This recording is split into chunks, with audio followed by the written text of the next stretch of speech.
Hello everyone, it's Retroaction. Welcome back to part 3 of my Transformers Defensive G1 collection review. We're finally back here with, well, we're going to start here with another mega epic.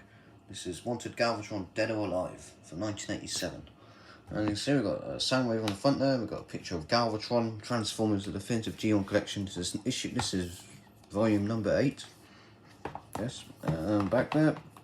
The classic Marvel UK, Marvel US Generation 1 Transformers storylines represent together in sequential volumes for the first time ever. Galvatron is back and mad as hell, following on from the earth-shattering events in Transformers the movie. The future Megatron has fled through time, and new Autobot leader Rodimus Prime wants him found, at any cost, dead or alive. There we go. Transformers UK 113, 120. Material from Transformers Annual 1987, and Transformers US 27, 28. 2017 Asbury. Right, so here he is. Got Samwave on the front there. Got a pretty cool spread of Galvatron versus Ultra Magnus, which I think is taken from the 1987 Annual Transformers Defensive G1 collection, with the comic pictures in the background.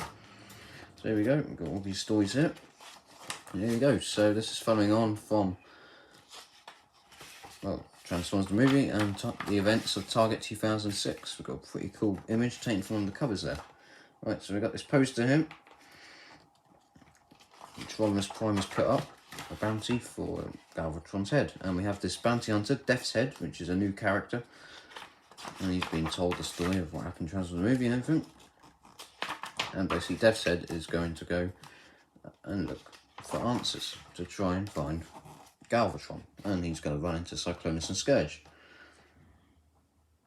Ah, we've heard of you, bounty hunter, but it seems your conceit exceeds your much reported skill. All you'll get from us is death. So I can see him.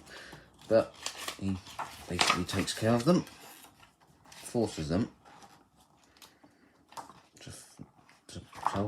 forces the Cyclonus and Scourge to tell him about Galvatron. He says, "I'll tell you what I know, or at least what I suspect." Cyclonus talked, and what's more, I believed him. Seems he, Scourge, and Galvatron once time jumped using this equipment 20 years into the past of a distant planet called Earth. He reckoned that if Galvatron had fled anywhere, it would be to the same past. I agreed. So look out, Galvatron. Look out, Earth. Look out, 1987. Because here I come. The Death's Head's come into the fight, and yep, and now we've got the battle going on. Got Rodimus Prime and the future Autobots taking out some Decepticons. This guy, but he's pretty cool, and there he is. They don't yet know that Death's Head's coming. Here we go, but I'm pretty sure we're going to find out now. Believe me, you better have an incredibly good reason for this. Believe me, Rodimus Prime, I have the very best of reasons. I have learned the location of Galvatron. What? Are you sure, Nautilus? Very sure. Just yesterday, after I returned from a routine mission for the Decepticons, I ran into Galvatron's old lieutenants, Cyclonus and Scourge. Both looked as if they'd gone for 10 rounds with a Mecha Crusher and lost. Cyclonus went on to explain that Death's Head had come looking for them. Right, here we go. So he's now going to know.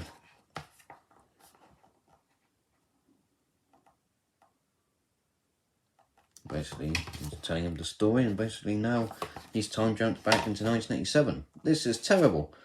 By not making sure that I had destroyed... Hang on a minute, I don't think it's zooming in. But I destroyed Galvatron, or focused even. I've unleashed the most powerful and evil Decepticon of all on Earth's past. Unfortunately, there's more. Death's Head wanted the bounty you offered enough, it seems, for him to follow Galvatron back in time. I don't like to even think about what will happen when those two maniacs meet up. Oh, Lord, what have I set in motion? So, Rodimus Prime is starting to realise that he's made a big mistake. And now we've got Ultra Magnus, who is now on Earth. Basically, thankfully, since I was teleported to Earth, things have been a little more peaceful. And now he's just got blasted. He transforms. He meets these girls, Cindy and some of the others, and their bus has fell over or something, and he's trying to save them. And now we have Rodimus Prime time jumping back to 1987 with Cut and Blur. But, however,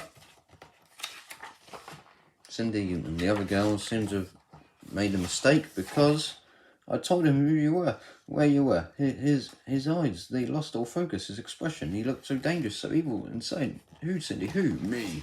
Galvatron. So Galvatron has now come back to take out Ultra Magnus. And now we have a big fight between them again. And Ultra Magnus is not really, I think, does Ultra Magnus get the better of Galvatron? Don't look like it.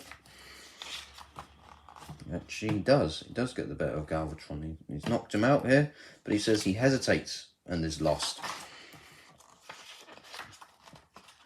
And now Galvatron is going to tell Ultra Magnus his plan. Look, see the product of true genius. See the machine that will grant me more power than you can possibly imagine. Power drawn from the single most potent source this planet has to offer, the Earth's core.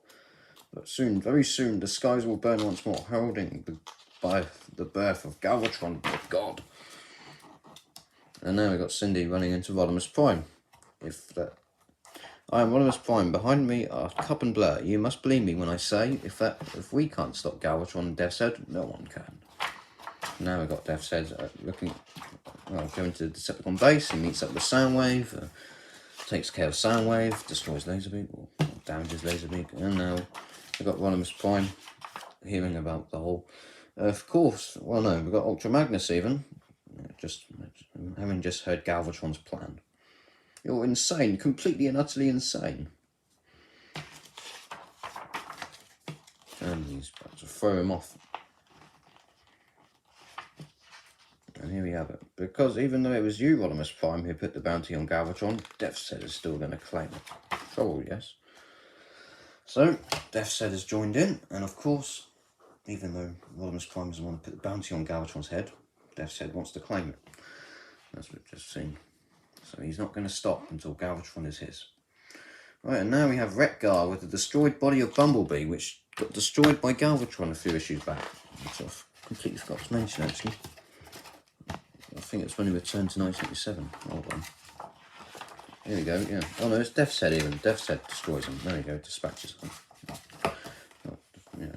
So he's been annihilated, and now he's going to be reconstructed. Fools, Galvatron is not. Oh, here we go. Then we can. And basically now we've got Rodimus Prime and Death's Head trying to agree on terms of payment for getting rid of Galvatron. He says, "Fools, Galvatron is not some commodity to be bought and sold. I am power incarnate, and I will solve your petty squabbles by eliminating you both."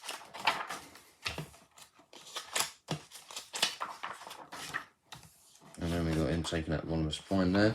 He's getting some nasty fight going on with them. But Ultra Magnus has just attacked the power siphon.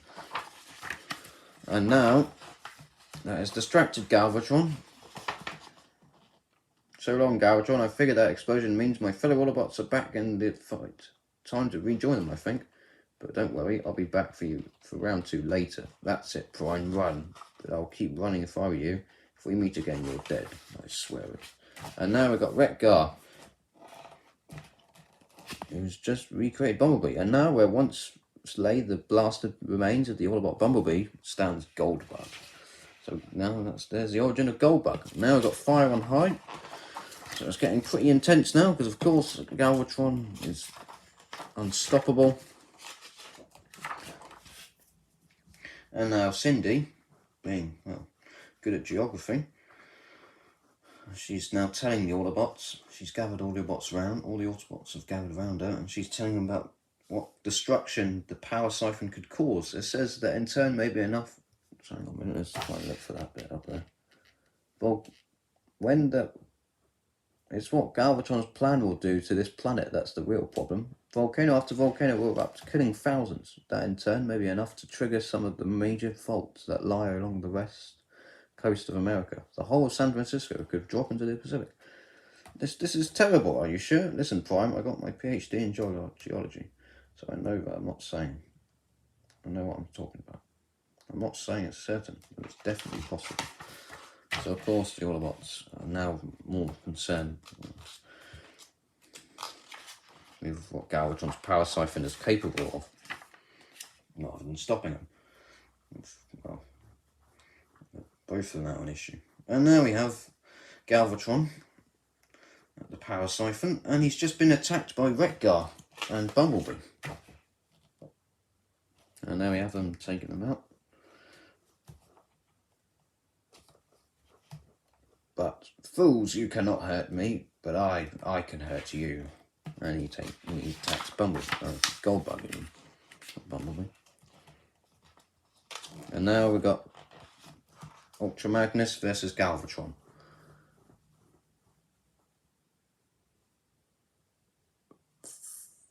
Where is it?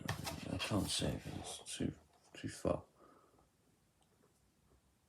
Finished playing Galvatron. Care to try your luck with a fair fight this time, or was the mighty Galvatron afraid?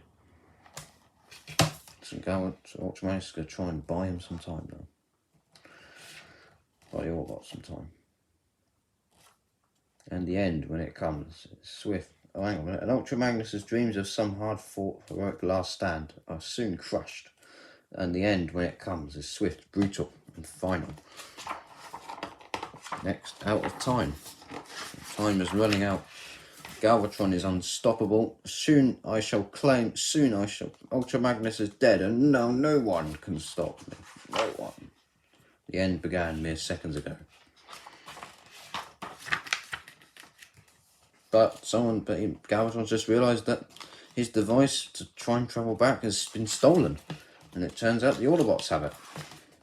Problems, Galvatron's trigger device is one mean machine.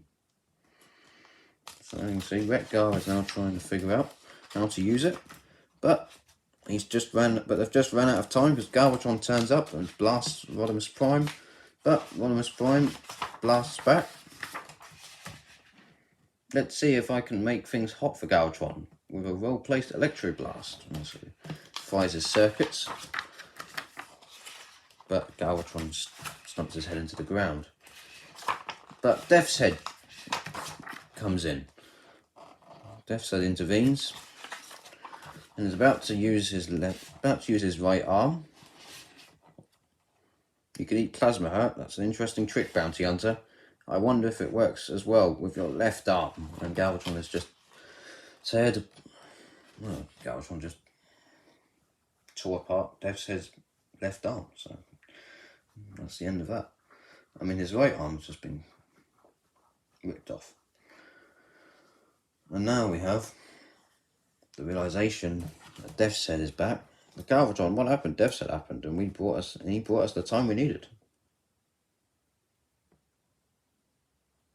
Trouble is, there are some bits of Galvatron's trigger mechanism that Retgar didn't understand. He thought, there's no time for this. If it's finished, hit it.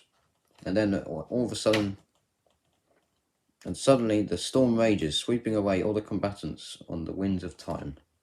All that is save for Goldbug and Galvatron.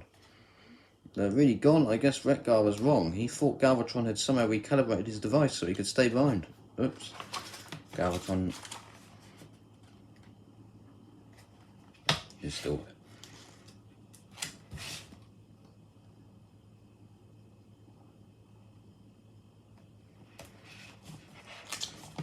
And now we have the annual, the story from the annual, which is Vicious Circle. And basically Ultra Magnus has given up with attacking Galvatron. Goldbug thinks he's pathetic, so he's now going to go and attack Galvatron himself. Which, as you see, I've had enough. No? How many times have I tried to stop Galvatron? You just can't. Just can't. Don't believe that I'm hearing this from an Autobot, and certainly not the most powerful Autobot since Optimus Prime. So Goldbug is now going to finish the job and take out, try and stop Galvatron.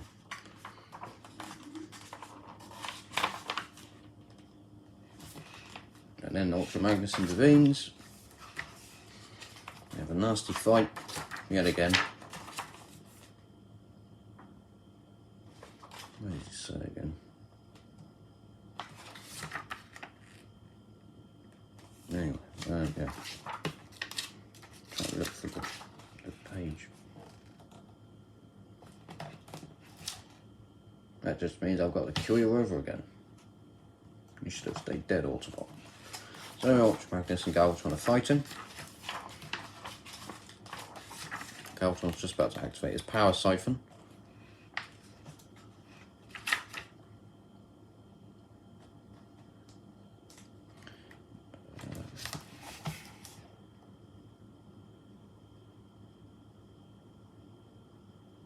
That means the imminent eruption will tear this thing apart instead of being absorbed by it. So the power siphon is about to tear itself apart. I've won, Ultra Magnus, won. Wrong, Galvatron, the real victory is mine. All mine. It is hours before the lava cools. There's no sign of Ultra Magnus or Galvatron. For them, the war is finally over. And that is it. That is the end of Wanted Galvatron Dead or Alive. A pretty epic story. Again, time jumping and everything. But who knows what's happened to Galvatron and Ultra Magnus? They have vanished under the remains of the power siphon just in the lava. Right, and that is it. So now we're back with the US strip. We've got Trypticon coming in. King of the Hill, basically. It's just Trypticon. The introduction of Trypticon, really. Yeah. Not a lot happening. Got Dinobots, Blaster, Protector Bots. There he is. There's Trypticon right there. Oh, we've got the Space Bridge as well. Basically looks like Trypticon is up to no good. And the Autobots have got to stop him. He's facing the Dinobots there, and well, they've got the better of him. I mean, Trypticon's got the better of the Dinobots, as you can see there, but someone's just taking a hit of him. He's just taking a hit there, which is interesting. We've got Perceptor, Ratchet, and Blaster there as well. And now we've got Blaster again, and Grimlock, who's the new leader of the Autobots. I think this is the mechanic that's storming. Yeah. Better to leave it, I think. Yeah, better leave it there. Let's not talk about that. Right, anyway, so there we have it. So we got the covers. Rodimus Prime speaks out. I want to bring me the head of Galvatron. There we have it. Got all the covers for Wanted Galvatron Dead or Alive, and the annual tradition. And we've got the victory story for some reason in reference. There you have it. Meet Goldbuck. That is it. That is Wanted Galvatron Dead or Alive. Pretty epic storyline. Pretty cool. Again, from this point, the UK comic, well, goes to new heights, and this will continue until Time Wars in 1989, when the comic starts to be on the decline, and then it just reverts to black and white strips and just gets cancelled, unfortunately, after US reprints. But this is continuing the time jumping storyline that began with Target 2006, and be assured, Galvatron Ultra Magnus will return. I think sometime soon. We'll find out what happens with the power, what happens in the aftermath of the power siphon explosion. Well, anyway, this has been Retroaction, the Wanted Galvatron Dead or Alive. I'll be back with part 4, Trial by Fire. See you all there. Bye for now.